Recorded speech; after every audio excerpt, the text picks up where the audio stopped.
the masters of Earth, Wind, Fire and Water, or simply a Wind Fury Totem and Bloodlust bot. Today, by popular demand, we're going to be discussing the Shaman, so let's dive into it.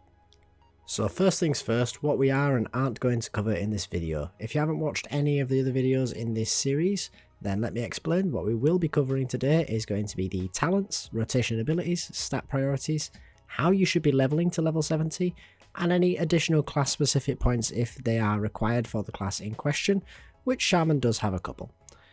What we won't be covering, however, is racials, professions, and PvP.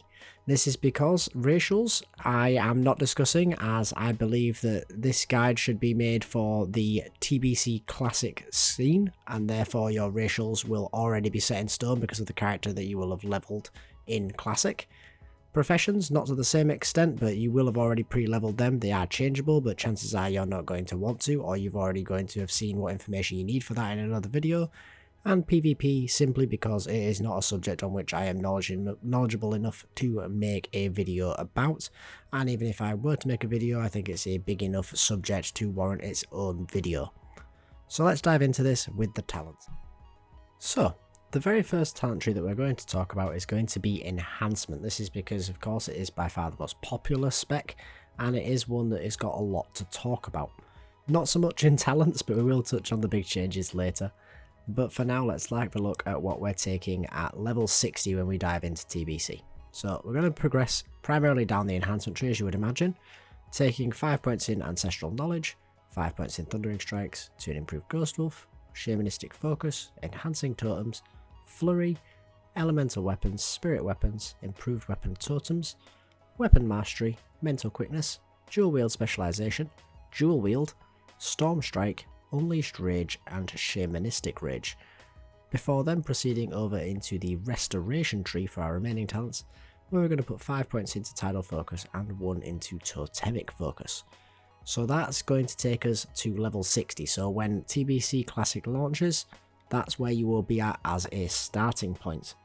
Now, as you progress up to level 70, we're going to take the remaining points into Totemic Focus. Then we're going to go into Nature's Guidance, before progressing and getting a point in Totemic Mastery, and then finally going back and putting 2 points into Improved Reincarnation. So this is the build that I would recommend at level 70. It does have some variability in it, but mostly with the points in the Restoration tree after you have secured Nature's Guidance.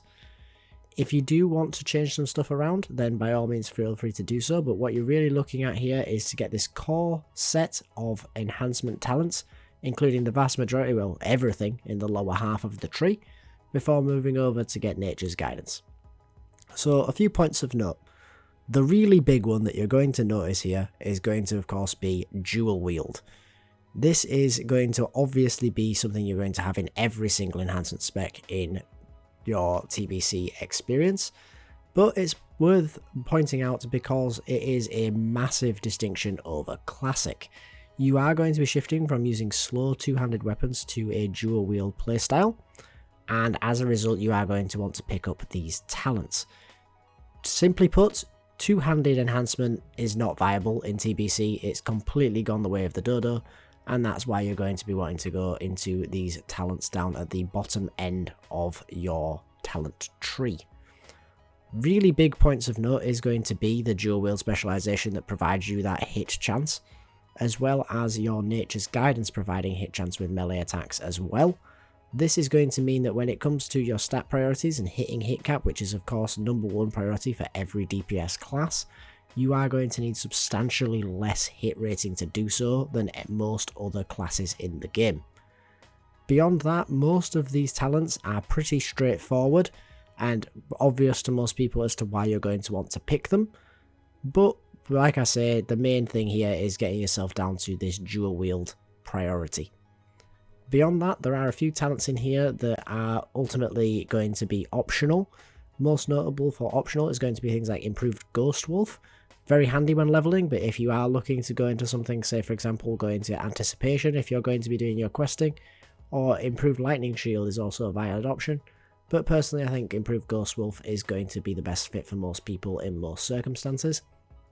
And like I touched on before, Improved Reincarnation I think is a fantastic talent, but if you did want to drop those points and put them somewhere else, say for example in Guardian Totems, then you are more than welcome to do so, providing you do get yourself down to Nature's Guidance. It is going to be not necessarily going to be a requirement, but all of the builds that are out there that don't include Nature's Guidance I find difficult to recommend because for the fact that they don't include Nature's Guidance. Next up we have Elemental. Now Elemental, unlike a lot of other specs for all of the classes in TBC, is actually pretty much nailed on what is the talent tree that you're going to want to go for. And at level 60 when TBC Classic comes, it's going to look a little something like this. You're going to want 5 points in Convection, Concussion, Call of Flame, Elemental Focus, Call of Thunder, 1 point into Reverberation, Elemental Fury, 2 points into Storm Reach, 3 out of 5 in Unrelenting Storm, Lightning Mastery, Elemental Precision, Elemental Mastery, Lightning Overload and Totem of Wrath before progressing over into Restoration, where we'll pick up 5 points in Tidal Focus and 5 in Totemic Focus. Now from there, on your progression up to level 70, you're going to want to get 3 points into Nature's Guidance, before moving over and getting a point into Totemic Mastery. Your next point is something of a throwaway, but most people opt for Improved Reincarnation, simply to get us down to Tidal Mastery for the extra crit chance. Once you've got your 5 points in Tidal Mastery, that's it, that's you at level 70. Now, I did say that there isn't a lot of variance in this tree, and the general consensus is that there isn't. However, there are a few points that I personally think can be varied. The first and most obvious, as you heard me say, was the throwaway point that we put into Improved Reincarnation. We do need to get down to Tidal Mastery. If you think that you can get better value out of Improved Healing Wave, Ancestral Healing, Healing Focus or Healing Grace, then by all means do so. But personally I do think Improved Reincarnation is the best choice. Now, one massive point of contention that I want to go for is going to be the Call of Flame talent. A lot of people will tell you Elemental Warding is going to be of a higher value, and that's potentially very true dependent on the content that you are doing. Personally, I like the increased damage to my fire totems, most notably when leveling, because I do think that I get increased value out of fire totems when I am leveling comparative to in, say, a dungeon environment. But if you prefer to go Elemental Warding so you can survive some nasty effects in dungeons and or raids, then by all means do so. Also, the other point of contention here is going to be the 2 points into Storm Reach. Now, when you get gear and you are doing your raids, it's pretty much this is what you're going to want, the 2 points into Storm Reach. However, if you are under geared or having any kind of mana problems whatsoever, the 2 points in Storm's Reach can definitely be dropped to move over into Unrelenting Storm, which is going to give you a considerable more mana regen than otherwise. Now, the one big point of note here for things that you do have, beyond the things that we're going to not really touch on because they're the same as Classic and pretty much just essential, is going to be the ridiculous amount of hit rating that you get from this build. Between your Totem of Wrath, your Elemental Precision, and your Nature's Guidance, you are going to find yourself with practically at hit cap straight off the bat, only requiring a little bit more to be fully capped if my maths is correct. And then from there it means that you are going to be able to focus on gear that is not hit based focused, which is going to give you considerably earlier power spike than a lot of other people who have to sacrifice a lot of other stats to get that hit rating. That's going to about wrap it up for the elemental section of the talents. However, there is also a train of thought that says reverberation is worth picking up, and I can certainly see why that would be the case. However, it's where you lose points from, that where you would be able to put them into reverberation, that is the consideration, and why I haven't put it in talents here. If you think that this is something that is not correct, or something that you think you've been able to find the points to put into reverberation, let me know down in the comments below. So last up we have the Restoration spec or healing spec for Shaman, and at level 60 coming into TBC, this is what you're going to be looking at. You're going to have 5 out of 5 improved healing wave, 5 out of 5 tidal focus, ancestral healing, healing focus, totemic mastery, restorative totems, 4 out of 5 in tidal mastery, 3 out of 3 Healing Way, Nature's Swiftness, Purification, Mana Tide Totem, Nature's Guardian, Nature's Blessing, Improved Chain Heal, and Earth Shield before progressing over into the Enhancement Talent tree and putting 2 points into Ancestral Knowledge. From there, that's going to be you at level 60 going into TBC.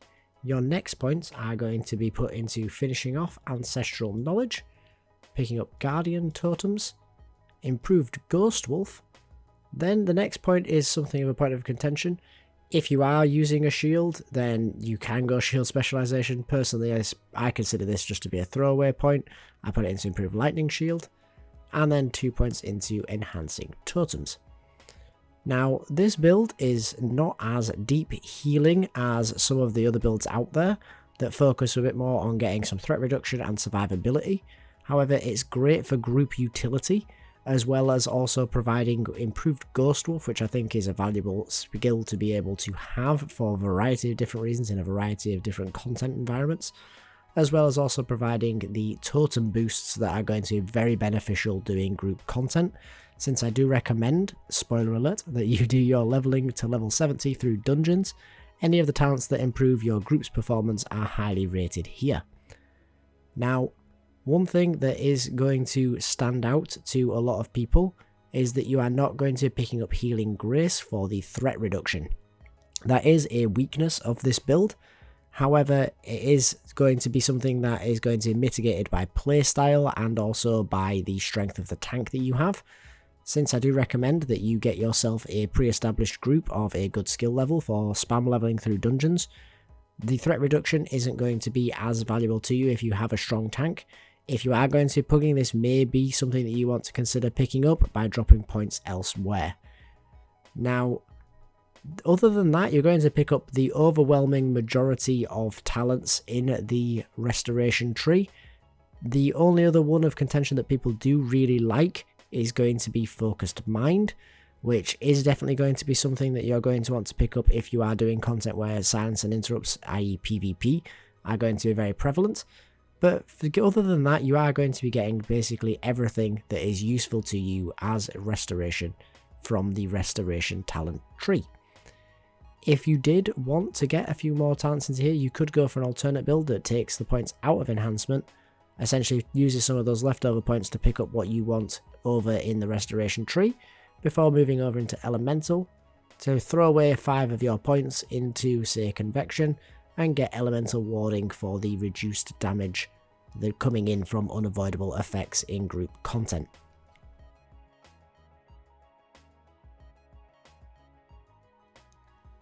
So the first thing that we're going to talk about in terms of abilities and rotations is going to be the enhancement spec. Now, I have here as our first point, maintain totem uptime. That is going to be true for all of the specs. The only variance is what these totems are. Now, the totems themselves are going to vary based off of the environment that you are in, the content that you're doing, how many other shaman are in the group, all sorts of different things. So it's something that you are just going to have to get a feel for in terms of what gets the best value in what circumstances.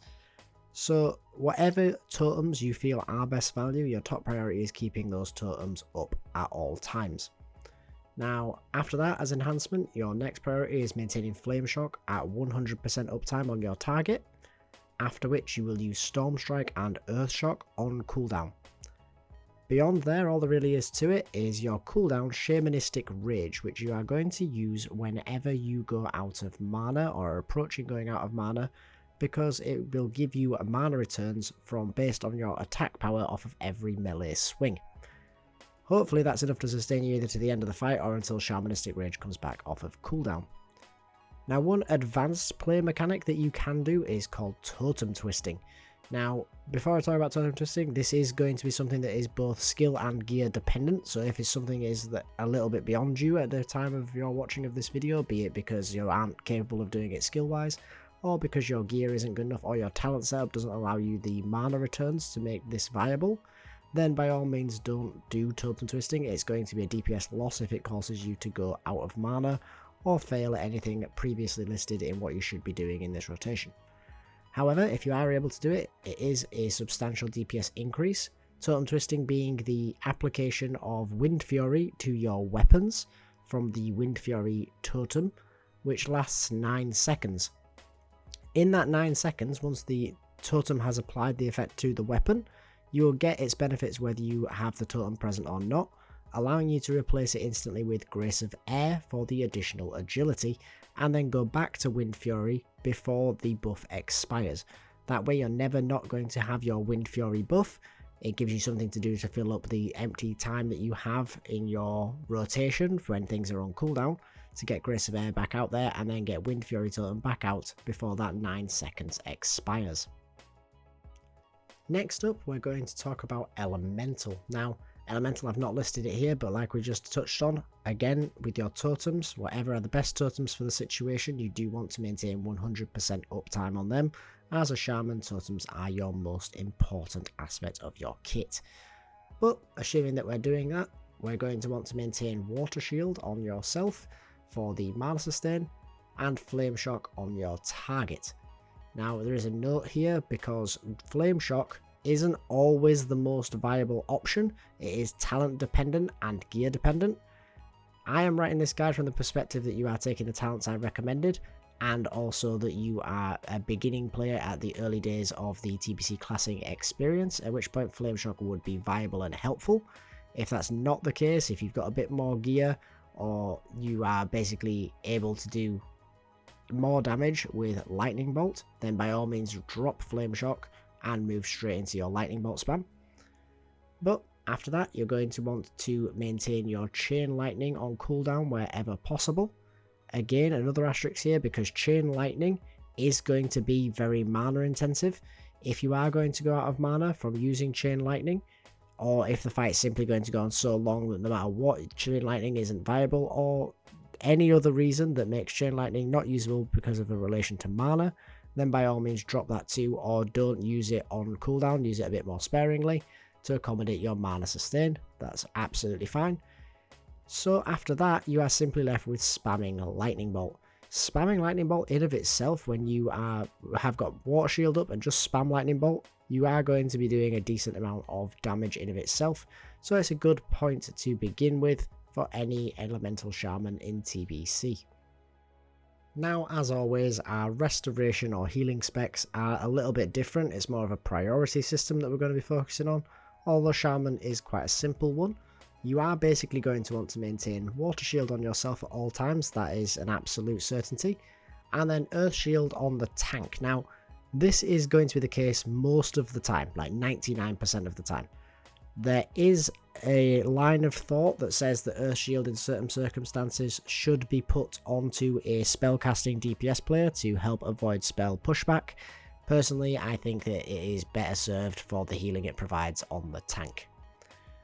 Now, your go-to multi-target heal is going to be Chain Heal, but this is only going to be viable when the recipients of your heal are close enough together to get max value out of the jumps from Chain Heal. Otherwise, you're going to want to use Healing Wave as your primary single target healing ability. Now, Healing Wave is one of the few abilities in the game that is going to have the longevity of using your spell ranking and down ranking. Not something I'm a big fan of, but there is talents that proc from your use of Healing Wave that do mean that using rank 1 Healing Wave to fish for these is going to be somewhat viable, be it Healing Wave or proccing the additional armor from the crits. I forget the name of the talent.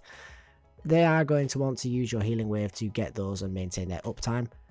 Otherwise, by all means, just use Healing Wave of the appropriate rank for providing the healing that you feel is viable. Usually it's rank 4. After that, you are going to want to use Nature's Swiftness as a cooldown, but this is going to be used pretty much just exclusively in critical situations. It's not something you're going to want to use liberally, as it is a 2-minute cooldown, and should be saved for when you have the opportunity to save somebody that otherwise would be dead without that cooldown. Now, the next point to discuss is going to be your stat priorities. Now, stat priorities for Shaman are actually one of the simpler aspects to talk about, so we'll dive straight into it with Enhancement. Like every melee DPS, you're going to want to cap expertise and hit rating straight off the bat. After you've accomplished that, you're looking at primary stat, i.e. agility, for getting you the best value. There is also a debate that strength can actually be more viable, as it does provide you more attack power. Either or is going to suit you very well, after which you're going to want armor penetration and then crit and haste. You don't actually benefit all that much from the crit and the haste. I would say crit is at a higher value than haste, simply for proccing things like your flurry effect, but neither is going to be as useful to you as the attack power and of course capping expertise and hit. Elemental, you once again are going to want to get hit cap first and foremost, but just like enhancement, it's not that difficult to do as a shaman due to the talents that you have available to you, particularly for elemental. You're basically going to be there straight off the bat. After which you're going to want to pick up crit. This is more valuable to you than spell power, which you are going to primarily be getting from your intellect and plus spell damage on items. Crit is worth considerably more. Then it would be your spell power, and then finally haste. Now, as restoration, you are going to be looking for plus healing. I've listed here as spell power, but obviously you are going to want to prioritize the items that give the plus healing more so than the plus damage. You are then going to want to prioritize haste, then MP5, intellect, and crit. Now, it is worth noting that with Resto, all of these values are somewhat variable depending on the content that you are doing and the progression level within that tier and so on and so forth. But all of these stats are somewhat viable. They are very close in terms of how much they benefit your character, and also are going to be subject to your personal preference in playstyle, so do bear that in mind. Now, next up, I'm actually going to talk about the class specific information before we do our journey to 70, because there is one thing that stands out that is going to be something I've already touched on but incredibly important, and that is going to be the enhancement change from a two-handed priority spec to a dual wield spec. Now, this changes how you go about playing the class dramatically, as well as how much more fun it is, but it is going to be quite a drastic change in terms of how the class feels. Now, it goes from feeling like a slightly more adept rep pally in classic to feeling much more like a sort of hybrid spellcaster rogue in TBC.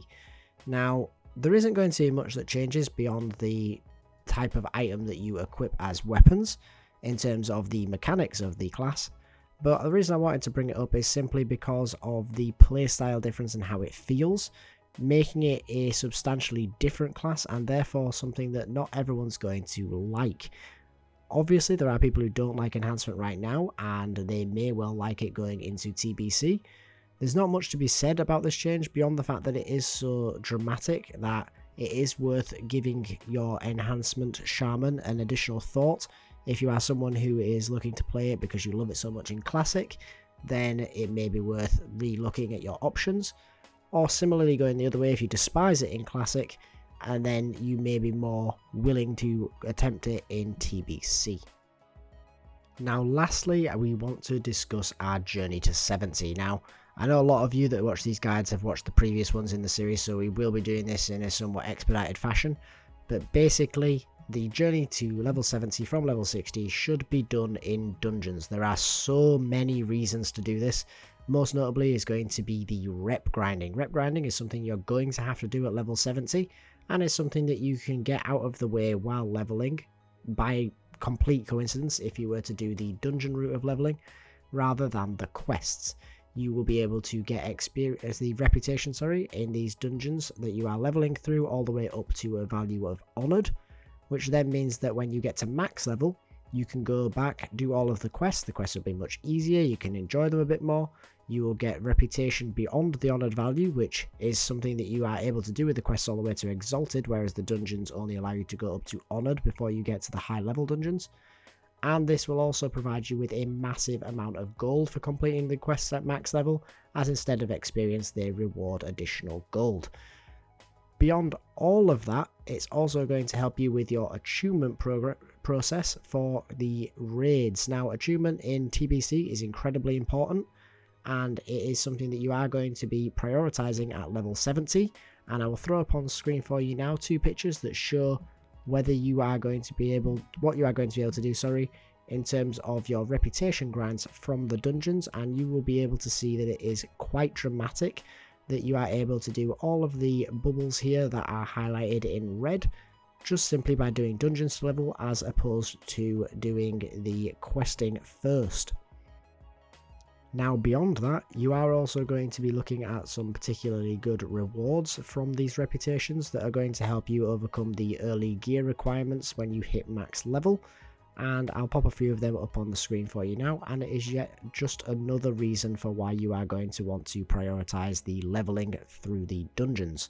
I do also recommend that you pick your talents accordingly to the playstyle that you are going for. All the talents recommended in this video are for if you are going to be doing a dungeon based leveling experience and for beginning endgame when you are going to be doing 5-man content. Beyond that, if you are going to be looking to properly min-max your experience, I do recommend getting yourself a group done in advance that will allow you to be able to spam through these dungeons together, level up equally, and be able to get the best value in terms of your reputations from these dungeons while leveling, and be able to stay concurrent with your other group members. Now that is going to about wrap it up for this video, guys. I do hope that you enjoyed the video. If you did, then please do let me know down below and consider liking the video and subscribing to the channel. But for now, guys, thanks for watching, and I hope to see you in the next one. Later.